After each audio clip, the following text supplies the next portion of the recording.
जैसा कि हमने पिछले एपिसोड में देखा कि जियोयान को अपनी पुरानी दोस्त किंग लिन मिल गई थी। वो सभी साथ में मेन हॉल में पहुंच गए जहां हेवन लेवल की कॉम्बैट स्किल मौजूद थी। वहां सभी क्लैन के लीडर आ चुके थे। जियोयान को देखकर टेंग हो काफी खुश हुई। हॉल ऑफ सोल्स का ओल्ड गोस्ट जाई जिंग भी वहां गया जो जियोयान पर अटैक करने आने लगा, पर फ्लेम वैली के लीडर टेंग जेन की वजह से रुक गया। सभी 10 स्क्रॉल पर से सील भी हट गई थी। सभी उन स्क्रॉल को हासिल करने लगे क्योंकि उन स्क्रॉल में ही एक हेवन कॉम्बैट स्किल थी। जियोयान ने अपनी मेंटल पावर से चेक किया जिससे उसे एक स्क्रॉल में काफी ज्यादा एनर्जी दिखाई दे रही थी। वो उस स्क्रॉल का पीछा करने लगा और उसके सभी साथी मिलकर पपेट को रोक रहे थे। जियोयान ने अपनी पावर से उस स्क्रॉल को पकड़ लिया, पर चेन तियान नान वहां गया जो जियोयान से बदला लेना चाहता है। बाकी सभी पेटिशनर और लीडर अभी भी उन स्क्रॉल को हासिल करने की कोशिश कर रहे थे। जियोयान भी चेन तियान नान से उस स्क्रॉल को छीनने लगता है। चेन तियान नान कहता है कि तुमने मेरे बेटे को मार डाला, आज उस मामले को मैं हल करके रहूंगा और तुम्हारी जान अब मेरी होगी। ये कहकर उस स्क्रॉल को खींचने की कोशिश करता है। जियोयान कहता है कि तुम अच्छी तरीके से जानते हो कि मैंने तुम्हारे बेटे को नहीं मारा, उसे हॉल ऑफ सोल्स के ओल्ड मुगु ने मारा, पर तुम में उनसे बदला लेने की हिम्मत नहीं और तुम उसकी मौत का इल्जाम मेरे सर पर डाल रहे हो। अगर तुम में हिम्मत है तो जाओ और हॉल ऑफ सोल्स से बदला लो। ये कहकर उस स्क्रॉल को लेने की कोशिश करता है, पर चेन तियान नान उस स्क्रॉल को नहीं छोड़ता और कहता है कि तुम अपनी बकवास बंद करो। वो एक पावरफुल एनर्जी से जियोयान पर अटैक करता है। जियोयान अपने पपेट को बाहर निकालता है। हेवनली अर्थ पपेट आसानी से उस अटैक को रोक लेता है जिससे काफी तेज विस्फोट होता है। वो स्क्रॉल उन दोनों की एनर्जी से छूटकर दूर जाने लगा। जियोयान पपेट से कहता है कि तुम इसे रोक कर रखना, मैं उस स्क्रॉल को हासिल करके आता हूँ। हेवनली अर्थ पपेट तेजी से चेन तियान पर अटैक करने लगता है। वो उसके अटैक से बच रहा था पर उसे प्रॉब्लम हो रही थी। वो परेशान होता है कि ये एक फाइट वेनरेट लेवल की पपेट है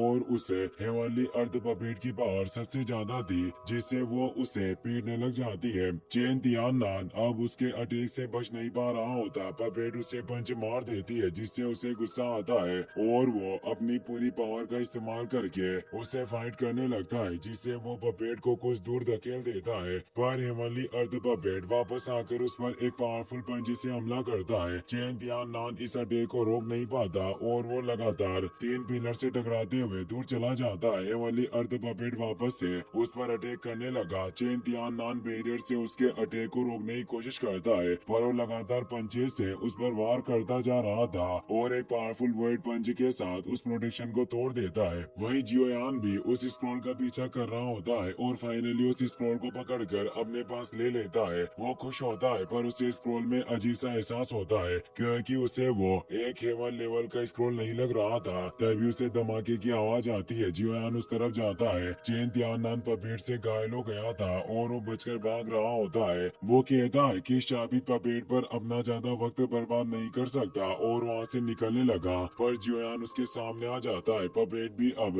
उसके पीछे आ गया। जियोयान कहता है कि तुम पहले मेरे साथ दुश्मनी मोल लेना चाहते थे और अब धूम दबाकर भाग रहे हो, पर ऐसा मैं होने नहीं दे सकता। आज तुम्हारे मामले का मैं निपटारा करके रहूंगा। चेन तियान नान परेशान होता है। वो दोनों तरफ से गिरा था। वो जानता है कि वो एक साथ उन दोनों से कभी भी नहीं निपट सकता और वो मारा जाएगा। इसीलिए जियोयान से कहता है कि तुम एक के खिलाफ दो का इस्तेमाल कर रहे हो। अगर तुम्हारे पास मदद के लिए ये अजीब कठपुतली नहीं होती तो 1 स्टार फाइट एंसेस्टर होते हुए तुम्हारे पास मुझसे फाइट करने की बिल्कुल भी योग्यता नहीं होती। जियोयान मुस्कुराते हुए कहता है कि तुम्हारे उकसाने का तरीका भी तुम्हारी तरह भद्दा है, लेकिन मैं तुमसे नहीं डरता। अगर तुम मेरे साथ कॉम्बैट फाइट करना चाहते हो तो आ जाओ, तुमसे निपटने के लिए मैं अकेला ही काफी हूँ। और वो अपनी पपेट को स्पेस रिंग में भेज देता है और रूलर को निकाल कर लड़ने को तैयार हो जाता है। चेन तियान उस पर कई सारे स्लेश से अटैक करता है। जियोयान उन स्लेश से बचता हुआ जल्दी से उसके पीछे पहुंच जाता है और एक पावरफुल अटैक करने लगता है। चेन तियान स्लेश से उसके अटैक को रोकने लगता है। यह अटैक भयानक था जिससे वॉइड क्रैक दिखाई दी है, पर जियोयान को कोई नुकसान नहीं हुआ। वो तेजी से चेन तियान पर वापस अटैक करने लगा जिससे उनके बीच एक फियर्स फाइट स्टार्ट हो गई। दोनों ही कॉम्बैट फाइट के मामले में एक दूसरे को हरा नहीं पा रहे होते। चेन तियान नान कई सारी जायंट स्वॉर्ड को क्रिएट करके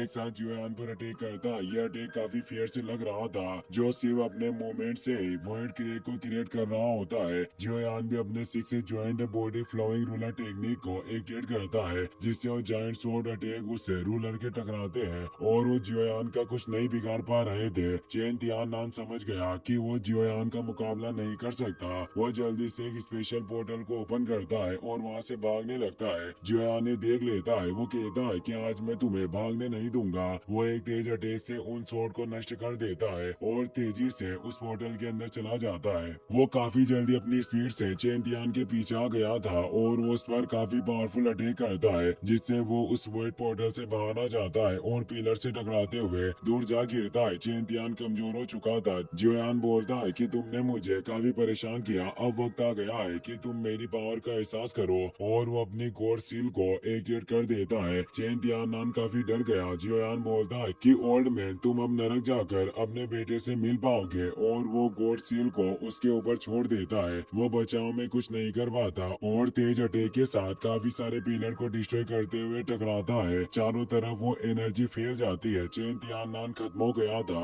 लिटिल फेई डॉक्टर तियान वो और किंगलिन वहाँ आ जाते हैं। साथ ही अब जियांग, मो, किंग लुआन और जियन भी वहाँ आ गए। जियोयान पूछता है कि क्या तुम सभी ठीक हो। लिटिल फेई डॉक्टर बताती है कि इन सभी कठपुतलियों को मारना थोड़ा मुश्किल है। सौभाग्य से इन पपेट के पास बुद्धिमत्ता यानी इंटेलिजेंस नहीं, इसीलिए हमने उन सभी का ध्यान आसानी से डाइवर्ट कर दिया। किंगलिन जियोयान से कहती है कि अब सिर्फ 3 ही स्क्रॉल बचे हैं जो लोगों के हाथ नहीं लगे। क्या हमें फिर से एक्शन लेना चाहिए और उन स्क्रॉल को भी हासिल करने की कोशिश करनी होगी। मो किंगलुआन कहती है कि हमें फिर से कार्रवाई नहीं करनी चाहिए। मुझे डर है कि जिन लोगों ने स्क्रॉल को हासिल नहीं किया है वो अपना दिमाग खो देंगे और उन स्क्रॉल को हासिल करने के लिए कुछ भी कर रहे हैं। तियान वो बताते हैं कि wind thunder pavilion leader, burning flame valley के लीडर और सेलेस्टियल डीमन फिनिक्स क्लेन ने स्क्रॉल हासिल कर लिया है, इसीलिए मुझे नहीं लगता कि वो और स्क्रॉल को हासिल करने के लिए एक्शन लेंगे। जियोयान में बताता है कि मैंने भी वो स्क्रॉल हासिल कर लिया।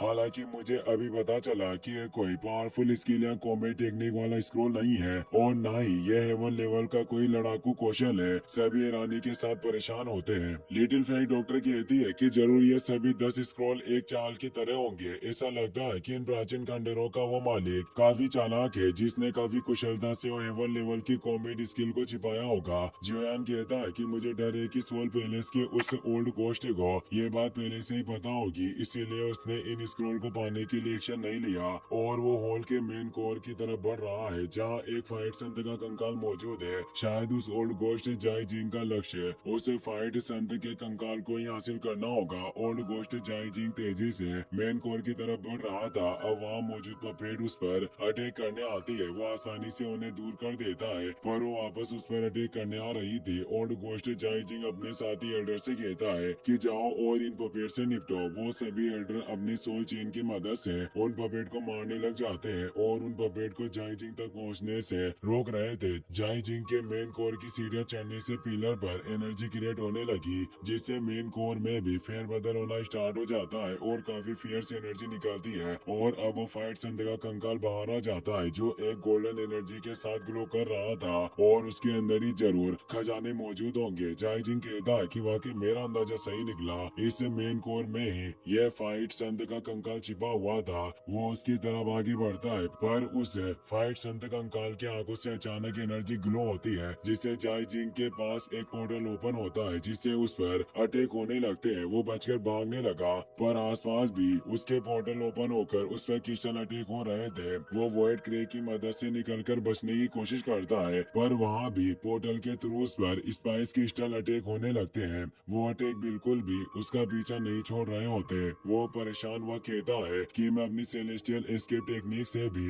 इन पोर्टल से बच नहीं सकता। वो काफी तेजी से मुंह करके उन अटैक से बचने लगता है। वो समझ गया कि अगर उसने फाइट संत के कंकाल को हासिल कर लिया तो ये अटैक होना बंद हो जाएंगे। वो उस कंकाल की तरफ बढ़ता है, पर तभी आगे से भी वो क्रिस्टल अटैक होते हैं, जिससे उसका मास्क खुल जाता है और उसके हाथ में भी घाव हो गया, जिससे उसका खून फाइट संत के कंकाल पर जाकर गिरता है, जो अब उस कंकाल के अंदर एजो हो रहा था, जिससे वो कंकाल पूरी तरीके से एक्टिवेट हो जाता है और उस पूरी जगह पर उस कंकाल से विनाशकारी एनर्जी फैलने लगती है। ओल्ड गोस्ट जाई जिंग भी काफी डर जाता है और वहाँ से भागने लगता है। जियोयान भी ये देख लेता है। वो समझ गया था कि इस एनर्जी से बचना काफी मुश्किल है। वो अपने साथियों को जल्दी से पीछे हटने को कहता है। चारों तरफ उससे फाइट संत का विनाशकारी ओरा फैलने लगा। जो कमजोर फाइट वेनरेट थे वो उस ओरा के संपर्क में आने से ही नष्ट हो रहे थे। बर्निंग फ्लेम वैली के लीडर एल्डर जुआन और बिंगे भी इसे एनर्जी को देख लेते हैं और वो सभी भी जल्दी से पीछे हटने लगते हैं, पर उनके कुछ साथी जो पीछे हटने में कामयाब नहीं होते वो मारे जाने लगते हैं। वो एनर्जी अब चारों तरफ फैल रही थी, जिससे एवन डीमन फिनिक्स ट्राइब, एल्डर जुआन और बिंगे भी अपनी प्रोटेक्शन बैरियर से उस एनर्जी से बचने लगते हैं और बाकी के लीडर भी अपने साथियों को बचा रहे थे। कुछ देर बाद फाइट संधि का वो साउंड वेव शांत हो जाता है, पर फाइट संधि का कंकाल भी एक्टिवेट हो चुका था। जोयान कहता है कि इस फाइट संधि की पावर काफी ज्यादा है, इसकी एक साउंड वेव ही किसी भी फाइट वेनेडेट को आसानी से मार सकती है। इस फाइट संधि के जीवन काल के दौरान इनकी पावर काफी ज्यादा रही होगी। Burning flame valley Elder old ghost जाई जिंग से कहते हैं कि तुमने आखिर क्या किया जिससे यह फाइट संधि का कंकाल एक्टिवेट हो गया। सभी लोगों ने उसे घेरा हुआ था, पर उसे एक आइडिया आता है कि अगर वो सभी को साथ काम करने के लिए मना ले तो वो इस फाइट संधि की बॉडी को हासिल कर सकता है। और वो मास्टर टेंग जेन से कहता है कि ये इस फाइट संधि के द्वारा लगाया गया एक ट्रैप था, हम इसकी चपेट में आए हैं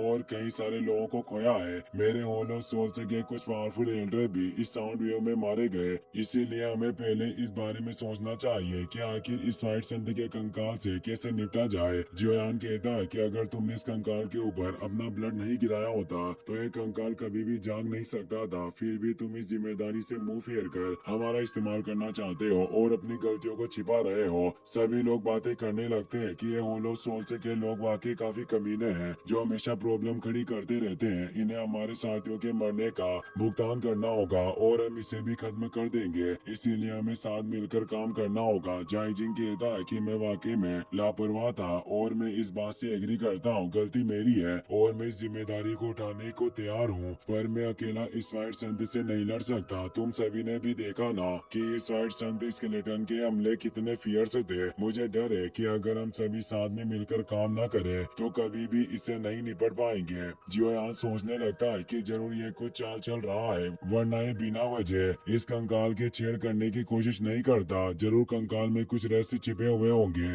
इसी के साथ ये एपिसोड यहीं पर खत्म हो जाता है।